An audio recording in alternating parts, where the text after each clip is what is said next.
আমিন। জান্নাতের বাগান থেকে জান্নাতি মেহমানগুলোকে নিয়ে আমি গুনাহগার আপনার শাহী দরবারে দুখানা হাত তুলে দিয়েছি আল্লাহ।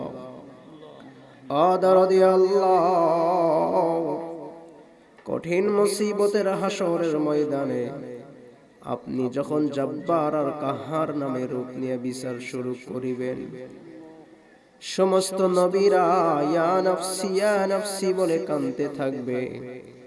একমাত্র দরদি নবী শাফাতের কান্ডারি ইয়া রব্বি হাবলি উম্মতি বলে সেজদায় পড়ে যাবে। আল্লাহ ডাক দিয়ে বলবেন, হাবিবুল্লাহ, আজকে হাসরের ময়দানে আপনি কাঁদবেন না।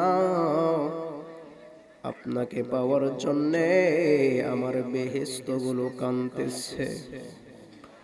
দরদি আল্লাহ, যেই রাসূল হাসরের ময়দানে কাঁদবেন, আজও কান্দে মদিনায়, সে রাসূলের জন্য আমাদের কলিজাটা একটা বারেও কান্দে না।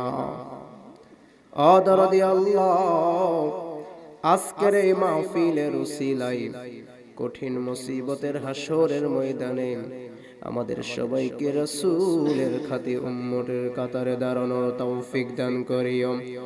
সুবহান রাব্বিকা রাব্বিল ইজ্জাতি আম্মা ইয়াসিফুন ওয়া সালামুন আলাল মুরসালিন ওয়ালহামদুলিল্লাহি রাব্বিল আলামিন বিরহমাতিকা ইয়া আরহামার রাহিমিন। লা ইলাহা, জোরে লা ইলাহা হয় না, লা ইলাহা,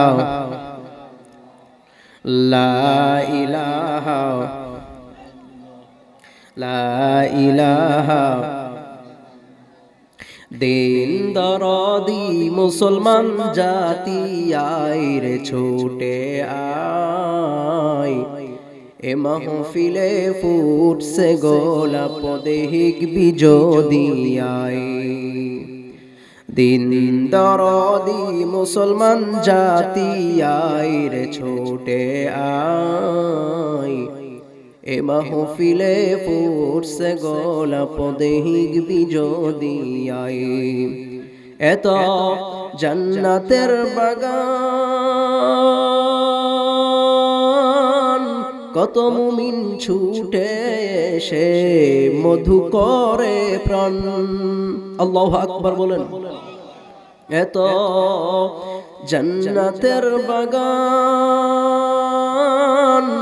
কত মুমিন ছুটে এসে মধু করে প্রাণ। আল্লাহর কাছে বলেন তারা, আল্লাহর কাছে বলেন তারা, ক্ষমা করে দেন। এ মাহফিলে ফুটছে গোলাপ দেখবি যদি আয়। দিন দরদি গোপালপুর বাসী আয় রে ছোটে আয়, এ মাহফিলে ফুটছে গোলাপ দেখবি যদি আয়। লা ইলাহা, জোরে লা ইলাহা, লা ইলাহা।